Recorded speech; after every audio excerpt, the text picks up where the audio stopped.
这有些人找对象，那两个眼都白长的呀。我告诉过你们很多遍啊，选择大于努力，伴侣你选对了，这婚姻就能过好；选错了，你人生一半的疾苦都是他给你造的。去年的时候有一个姑娘，99年的啊，在私企干前台，人长得确实很漂亮，年薪在5到8万。相亲认识一位男士，创一代啊，94年年薪100万以上。第一次见完面之后，人这男士就看上这姑娘了，但这姑娘愣是没看上男方，觉得对方呀年龄大，长得还不好看，她心里不能接受啊。但奈何呢，人这女方的父母啊看上了，劝这姑娘聪明点。哎呀，这世道啊，这有钱才能让婚姻变得很幸福呀。于是呢，这姑娘就不情不愿的去谈着，最后呢，也是妥协在男方的这个超能力之下。两个人每次约会啊，男方相当大方，不是送包呀，就是送黄金的。这追了2个月啊，这姑娘终于同意了。两个人就这么谈了半年，这准备见父母呀，考虑结婚的事情。为什么那么多情侣半路都黄了？黄在哪呀？结婚的事儿上去了。女方父母呢就提出啊，彩礼66万，外加房子加名字，这样才有安全感，要给女儿一个保障啊。理由非常合情合理啊，男方能赚呀，赚得多呀。男方一听啊，那心里不能接受啊，当场拒绝，说这要求也太高了。房子是父母婚前买的，不是他自己的钱，没办法给女方加名字。彩礼66万也不符合风俗吧，当地最多也就20万不到。最后呢，这男方同意给彩礼38万，房子给20%的份额。女方这边家里人就觉得，男方你这讨价还价的这个行为很让人下头，你都要结婚了，你怎么还这么抠啊？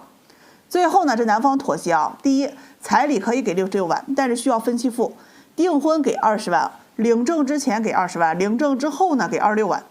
第二个呢，房子可以加名字，必须是结婚之后，房产证上面呢可以给到20%的份额。女方一听非常生气啊，你这不是防着我呢？不领证还不想给钱了？婚后加名字一看就没有诚意啊！这万一结了婚不给加名字怎么办？行，那既然你防着我，哎，我也防你。两个人就这么互相的拉扯啊。女方就提出要求，彩礼必须在订婚之前一次性给清，而且要求签彩礼自愿赠与协议。不管以后发生任何事情，这笔钱啊就属于自愿赠与，不予退款。男方听到这个要求啊，当时很生气啊，但是碍于面子啊，勉强呢就说了一下，回去要跟父母商量一下。好了，这男方回家以后啊，人这男方父母呢非常生气啊，说什么也不同意这个协议啊。但这谈了半年，男方心里多少有感情了呀，就去找女友商议啊，看能不能退让一步，说彩礼可以66万一次性给清，但是不写协议，如果非要写，就必须写清楚以结婚为目的。如果没有结婚，彩礼退回80%即可。女方不同意啊，说自己没有安全感，这恋爱谈了半年了，已经浪费了很多青春了。其次呢，又软硬兼施啊，说签这个协议啊，那是规范彼此的行为，怕自己啊被分手，怕男人呢有钱变坏，万一出轨或者嫖了啊，他在人财两空的。他并不是想要这笔钱，只是觉得这笔钱可以给他安全感呀。两个人就因为这事儿啊争执了半个多月。男方亮底牌了，协议可以签，必须写清楚以结婚为目的。女方不同意，卡在这儿了啊。最后呢，这男方啊急了，提出分手。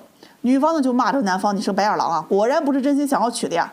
好嘛，2个月之后，男方相亲成功了一个姑娘，人彩礼只要10万，而这个女孩子呢一直单身，还在找那个一次性能给她66万，并且是签婚前协议的那个人。感情的话语权是需要博弈的，你月薪6000，想要博弈年薪100万的，一手好牌让你打得稀烂呀。其次呢，签协议这个事情，它就不是问题的导火索。什么我怕你白嫖我呀，哎呀你怕我给你戴绿帽呀，好多人都会整个协议出来啊，可以吗？双方制约呀。记住啊，所有的婚前协议必须以结婚为目的，我敢给钱你也敢签，我敢赠与你敢信任和我结婚，就别把对方当贼防着，也别啊婚前就惦着别人东西咋地，劫富济贫，劫别人的富积自己的贫呢。协议的最终目的是验你的人品，验我的人品，所以造成今天这个局面的导火索不是协议，而是人品。选择婚姻识人很重要，不要舍不得取舍，识人不明，想用这种协议合同来打补丁的，那是行不通的。家庭关系当中啊，人品不好，那背刺的方式太多了。宝贝，当你发现你们之间问题太多的时候，就是在提醒你到止损的时候了。散会。我跟你们讲，我特别不喜欢相亲圈里面吃回头草这个行为，因为想吃回头草的人不是喜欢，不是心甘情愿，而是相了一圈啊，权衡利弊之后的选择。这种感情啊，就让人有点食之无味，弃之可惜，不分男女啊，很让人讨厌。有一个女孩子今年30岁了，2年前给她介绍一个对象，那男士条件我瞅着还可以啊，26、7岁，哎呀，长得我瞅着也挺帅啊，重点本科学历，独生子，年薪在10万吧。因为刚工作没几年啊，不确定在哪里定居啊，就没有买车房。这姑娘就去见了呀，很喜欢这个男孩子，我就问她，要是觉得俩人合得来呀，可以先交往一段时间看看。这女孩子就支支吾吾的跟我说呀，条件是不错，但是啊，这没车没房的让人很难接受。我说人家才毕业几年呀，没有车房那很正常的。你们要是感情好啊，这买车买房的事情，你也可以跟男方去商量买在哪里，这多好呀。这姑娘听了啊，就特别不愿意啊，很理性的给我分析说，不要相信一个人的话，看不见的东西永远都是在画大饼。你说他没车没房，谈了感情，他又不买车房了怎么办？那个时候分手多伤人啊。他想了想，还是给拒绝了啊，说男士啊确实条件很好，哎呀，就是没车没房，有点可惜，他还是不能接受。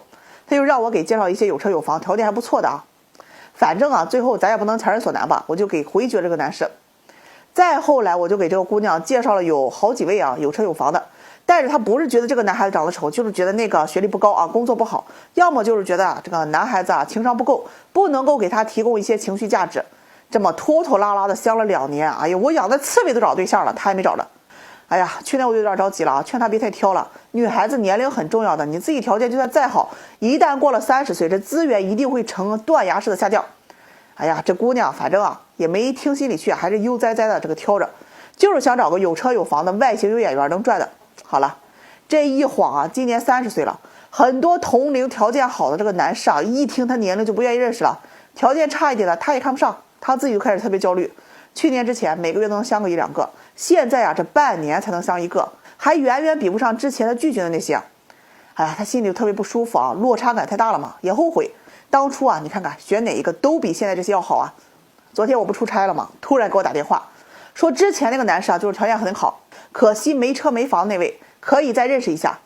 哎呀，我一听啊，刚开始还有点懵啊，后来一反应过来，你有没有搞错啊？这都过去2年了，你想着回头来了。他想了一下呀，说这么多男士里面啊，就这个男生比较中意，哎，也比较心动啊。虽然没车没房，但又细想了一下，男士的能力和家庭条件，买车买房应该不成问题。他愿意和男士啊先交往一段时间看看。哎呀，听完我顿时特别无语啊！大姐2年了，你要吃回头草，你得看看草还有没有吧。他又和我道歉啊，说自己啊年轻无知啊，错过去了，现在后悔了，让我帮忙给说说好话，再给撮合一下。我这人吧啊，遇到这种事情啊，他脾气就不太好。这忙我不帮，我给你说好话，那不是害人家吗？你也真有意思啊！当初嫌弃别人的时候，兔子穿鞋那跑得比谁都快，现在挑了一圈没有合适的，回头找了，你这不是爱是自私。哎呀，娶你坟头都得冒烟，那祖宗得气出来。我跟你们讲啊，凡是啊相亲过后吃回头草的，不论男女，慎重考虑。哎呀，你就别做梦了啊，人家能看上你了，那是相了一圈，觉得你条件还行，来找替补了。这要哪天再找到好的了，又得把你给踹了。下期视频给你们讲一个啊吃回头草又被甩的事儿，我突然想起来的。相亲不易啊，且行且珍惜吧。有些人来相亲啊，你就是扯犊子。有一姑娘很坚定的丁克主义啊，来参加相亲会，埋怨别人怎么不接受。大姐，你给人断子绝孙，你让别人怎么接受啊？气得我是血压乱窜。有2天没发视频了，办相亲会去了，办了4场，忙得要命。今天上午呢是硕博专场相亲会，人不多。会上呢就发生了一件很有意思的事情。有一个女孩子今年28岁啊，身材高挑，很好看，就长得特别像那个高圆圆，是一个女医生。相亲会上面就有3位男士就特别喜欢她，跟她表白啊。有一个男士啊就很高，但是很瘦，这个女孩她不太喜欢瘦的，就拒绝了。还有2位男士啊，这姑娘觉得还行，哎，一位是牙科医生啊，共同话题也比较多；另一位呢是公务员，工作好，人也挺帅，哎，同岁的。1号男嘉宾就比较浪漫啊，喜欢画大饼，有点像那个《非诚勿扰》那种场面，跟姑娘说呀，见你的第一眼我就爱上了你，此生非你不娶。我不知道为什么喜欢你，就像我无法描述水是什么味道，但是我知道我需要你，就像我需要水一样。哎呀，你听人这表白词啊，听的人是麻酥酥的呀。2号男嘉宾啊就比较务实一点，说自己会做饭，会打扫卫生，会疼人，会照顾人。你开心我就陪你啊，你不开心啊我就安慰你。你要不说你是来相亲的，哥们儿，我都以为你是来应聘养老院的呀。这姑娘听完了，哎呀，特别纠结啊。2位男士都挺好的呀，她就很想问一个问题，2位男士就争先恐后，特别期待。这姑娘酝酿了一下啊，来了句：“我这辈子不生孩子，你们接受吗？”真的那一瞬间，现场是哑口无言啊！我呀，又吃惊又纳闷啊，你这是要丁克吗？哎，他拿着话筒说：“对，我要丁克。我不喜欢孩子，我也不喜欢照顾孩子。在医院工作，这看了太多的生死离别，我也不希望我的人生太累。”还没等他说完，这1号男嘉宾啊就插话说：“不好意思，我接受不了。在我看来呀，有孩子才算完美，这丁克就是自私。”转身呢就走了。这姑娘当时就挺失落呀，转身呢这望向2号男嘉宾，她是很期待2号能够认可她的。这位男士就本着渡人渡己的精神，哎，先劝他，你可以先过2人世界，后面再考虑孩子嘛。这孩子是希望生孩子人生才算完美，不生孩子现在舒服，老了会后悔的呀。结果这句话人女方听了直接很有意见啊，表示生不生那是自己的意愿，想生就生，不想生就不生，互相尊重就好了，你不需要来劝我。行了，2号嘉宾啊，看自己说不通啊，他就不接受这样的人生观，转身就退场。女孩子有点懵了啊，而且还有点失落。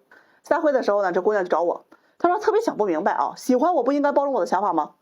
听得我也是特别无语啊，妹妹，你是丁克呀，你要给人断子绝孙的呀。我问她你是真想丁克还是暂时的？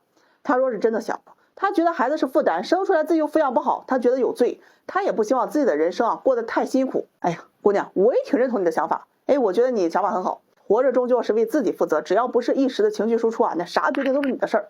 但你丁克，你不能强迫去喜欢你的人接受你的观点吧？你可以找个愿意丁克的人再谈感情啊，但是你不能找个不想丁克的，就因为爱你，所以你要人家丁克。哎呀，这事就反了。就好像你想找个有车有房年入几百万的，没问题，但你需要找到已经有这个条件的人去爱你，愿意娶你，而不是你跟穷小子谈恋爱了，你就逼着他去给你买车买房，再给你几百万，这是一样的。